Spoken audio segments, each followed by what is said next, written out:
Tentação, o caminho de escape, que ninguém conhece, mas Deus já proveu. Portanto, visto que temos um grande sumo sacerdote que adentrou os céus, Jesus, o Filho de Deus, apeguemo-nos firmemente à fé que professamos.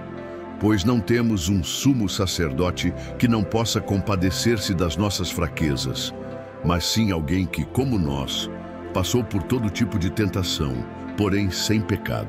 Assim, aproximemo-nos do trono da graça com toda a confiança, para que recebamos misericórdia e encontremos graça que nos ajude no momento da necessidade. Hebreus 4:14-16. Sejam tremendamente abençoados, amados irmãos e irmãs em Cristo. É uma honra e uma alegria nos reunirmos mais uma vez aqui no Quepquecos do Leão, para nos alimentarmos da palavra viva e eficaz, que penetra até a divisão da alma e do espírito. O tema de hoje é um dos mais urgentes e universais da caminhada cristã: o confronto com a tentação. Todos nós, sem exceção, já nos encontramos naquela encruzilhada crítica, onde um desejo intenso, uma atração profunda ou uma voz sussurrante nos puxa para longe da vontade de Deus. Seja uma tentação sutil, como a inveja, a maledicência ou a autocomiseração, ou uma mais avassaladora, como a luxúria, a cobiça ou a ira descontrolada. A sensação é frequentemente a mesma: um campo de batalha interior, onde nossa carne clama por uma coisa e nosso espírito anseia por outra. Em momentos assim, é comum sentirmos uma solidão profunda, como se fôssemos os únicos a lutar contra aquela força obscura, acompanhada da culpa vergonhosa por sequer ser atraído por algo que sabemos ser errado. Mas e se eu lhe disser que a narrativa bíblica sobre a tentação é radicalmente diferente de tudo isso? E se, em vez de um sinal de fraqueza espiritual irremediável, a tentação for, na verdade, um campo de treinamento onde a graça de Deus se manifesta de forma mais poderosa? Os versículos de Hebreus que vamos explorar hoje não oferecem um discurso motivacional raso de força de vontade. Eles nos revelam uma realidade celestial, uma estratégia divina e um acesso privilegiado que transformam completamente nossa maneira de encarar e enfrentar todo e qualquer assédio do inimigo. Prepare seu coração para descobrir o caminho de escape que já foi provido para você. A carta aos Hebreus foi escrita para cristãos judeus que enfrentavam intensa perseguição e, por isso, estavam seriamente tentados a abandonar a fé em Cristo e retornar ao conforto e à segurança relativa do judaísmo tradicional. O autor sagrado, então, empreende uma magnífica jornada teológica para demonstrar a superioridade absoluta de Cristo sobre tudo e todos, sobre os anjos, sobre Moisés, sobre Josué e, de forma crucial, sobre o sacerdócio levítico. É neste contexto que chegamos ao nosso texto. A palavra, portanto, que inicia o versículo 14, é uma âncora que nos prende a todo o argumento anterior. Jesus é o nosso grande sumo sacerdote. No Antigo Testamento, o sumo sacerdote era o único que podia entrar no Santo dos Santos uma vez por ano para fazer expiação pelos pecados do povo. Ele era um mediador, um representante dos homens diante de Deus. Mas ele era um mediador falho, pois também era pecador e precisava oferecer sacrifícios por seus próprios pecados. Jesus, nosso novo e eterno sumo sacerdote, não entrou em um santuário terrestre feito por mãos humanas. Ele adentrou os céus. Ele penetrou na própria presença de Deus Pai, não com o sangue de bodes e bezerros, mas com o seu próprio sangue, obtendo uma redenção eterna para nós. Hebreus 9:12. Esta é a primeira peça-chave. Temos um representante, um advogado, que já está no lugar mais poderoso do universo, intercedendo por nós. E aí vem a declaração que muda tudo, pois não temos um sumo sacerdote que não possa compadecer-se das nossas fraquezas. A compaixão de Jesus não é uma empatia distante, é uma compaixão visceral, nascida da experiência. Ele, como nós, passou por todo tipo de tentação. A palavra grega usada aqui é peirazo, que significa testar, experimentar, pôr à prova. Jesus foi submetido a toda a gama de testes humanos. Ele foi tentado no deserto com os apetites da carne, a vaidade da vida e a cobiça dos olhos. 1 João 2,16. Ele foi tentado no Getsêmani a abandonar a vontade do Pai e escolher um caminho mais fácil. Ele foi tentado na cruz com o escárnio de salvar-se a si mesmo. Ele conhece a intensidade da atração, a luta interior, o suor como gotas de sangue. Ele entende a fraqueza. Não a fraqueza que cede, mas a fraqueza que sente o peso esmagador da provação. E aqui está a diferença fundamental e a nossa maior esperança. Ele passou por tudo isso, porém, sem pecado. Ele nunca cedeu, ele nunca pecou. Por que isso é importante? Porque se ele tivesse cedido, ele seria um sumo sacerdote falho, precisando de salvação para si mesmo. Mas porque ele venceu completamente, sua vitória se torna a nossa vitória. Ele não é um técnico que nunca jogou a partida. Ele é o campeão invicto que jogou e venceu o jogo mais difícil por nós. E então, o autor sagrado nos dá a aplicação mais prática e revolucionária. Assim, aproximemo-nos do trono da graça com toda a confiança. O assim é a conclusão lógica de tudo isso. Porque temos um sumo sacerdote vitorioso e compassivo que já está no céu, nossa resposta não deve ser nos escondermos de Deus com vergonha quando somos tentados. Deve ser exatamente o oposto. Devemos nos aproximar.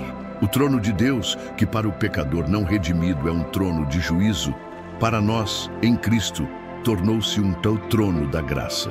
E nós podemos nos achegar a Ele não com medo e tremor, mas com toda a confiança, parresia, ousadia, liberdade para falar. Para quê? Para que recebamos misericórdia e encontremos graça que nos ajude no momento da necessidade. A ajuda não é um conceito vago, é misericórdia para o nosso passado de falhas e graça, favor imerecido e poder capacitante para o nosso presente e futuro. E ela é pontual, no momento da necessidade, no exato instante em que a tentação aperta. Isto nos leva a uma pergunta vital para examinarmos nossos próprios corações. Qual é a sua reação instintiva quando a tentação bate à sua porta? Você se afasta de Deus com vergonha ou você corre em direção ao seu trono, clamando pelo nome de Jesus? A tentação é inevitável, mas a derrota não é. Deus já proveu toda a estratégia e os recursos necessários para a vitória. Nossa parte é colocar em prática este acesso que nos foi concedido. 1. Mude sua mentalidade sobre a tentação. Pare de vê-la como um monstro indestrutível ou como um sinal de que você é uma pessoa horrível. Comece a vê-la como uma oportunidade de experimentar a graça sustentadora de Deus de uma maneira profunda. A tentação é o campo onde a vitória de Cristo se manifesta em nossa fraqueza. 2. Memorize e declare a verdade de Hebreus 4:16. Quando a tentação surgir, sua primeira linha de defesa não é a sua própria força de vontade, é a sua confiança no seu sumo sacerdote. Em voz alta declare: eu me aproximo do trono da graça com confiança, porque Jesus já venceu isso. Eu recebo misericórdia e graça para este exato momento. 3. Identifique seus momentos da necessidade. A tentação raramente surge do nada. Ela segue padrões. Quais são as situações, os horários, os lugares ou os estados emocionais, cansado, solitário, com raiva, entediado, que mais frequentemente abrem a porta para a tentação? Ore por discernimento para identificar esses pontos de vulnerabilidade e planeje estrategicamente evitá-los ou fortificar-se para eles com a palavra e a oração. 4. Use o escape que Deus providencia. 1 Coríntios 10:13. garante que com a tentação, Deus sempre providencia um escape. Esse escape raramente é dramático. Geralmente é simples e prático. Desligar o celular, sair de um ambiente, ligar para um irmão de confiança, colocar uma música de worship, recitar um salmo. Esteja atento e obedeça prontamente ao menor sinal de escape que o Espírito Santo lhe mostrar. 5. Corra para a comunidade. A tentação prospera no segredo e no isolamento. Compartilhar sua luta com um irmão ou irmã maduros em quem você confia, Tiago 5,16, tira o poder da vergonha e te dá alguém para orar por você e te cobrar responsabilidade. Você não foi feito para lutar sozinho.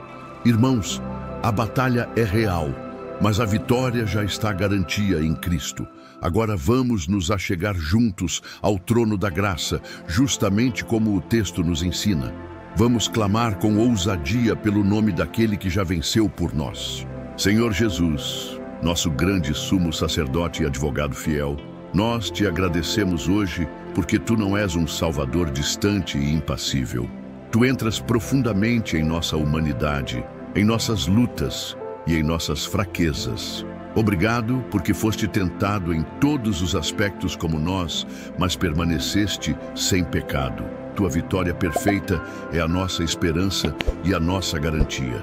Senhor, confessamos que muitas vezes temos tentado lutar contra a tentação com nossas próprias forças e temos falhado. Confessamos que com frequência a vergonha nos fez nos esconder de Ti, exatamente quando mais precisávamos de Ti. Perdoa-nos. Hoje nós escolhemos crer na Tua palavra. Nós nos aproximamos do trono da graça com toda a confiança que o Teu sangue nos concede. Clamamos agora por misericórdia por nossas quedas passadas e clamamos por graça pelo Teu favor e poder imerecidos para o momento presente e futuro. Precisamos da Tua ajuda, Jesus. No exato momento da necessidade, lembra-nos do Teu poder. Levanta em nosso espírito uma palavra de fé, um cântico de vitória, a imagem da Tua cruz. Dá-nos discernimento para enxergar a saída que Tu já providenciaste e coragem para tomá-la imediatamente. Sê a nossa fortaleza, ó Deus. Sê o nosso refúgio. Sê a nossa vitória. Em Teu nome poderoso e acima de todo nome, oramos. Amém. Amados, guardem esta verdade no mais profundo do seu ser. A tentação não é um beco sem saída. É uma chamada para correr para os braços do Pai, onde encontramos a graça que nos sustenta e nos levanta. Se esta palavra fortaleceu seu espírito para a batalha, escreva nos comentários: eu me aproximo do trono da graça. Sua declaração de fé é um grito de guerra que encoraja toda a família de Deus a se levantar. Compartilhe este devocional com alguém que você sabe estar enfrentando uma luta intensa. Sua iniciativa pode ser o escape que Deus quer usar para fortalecer um irmão. Inscreva-se no canal Ecos do Leão e ative as notificações para continuarmos juntos nesta jornada.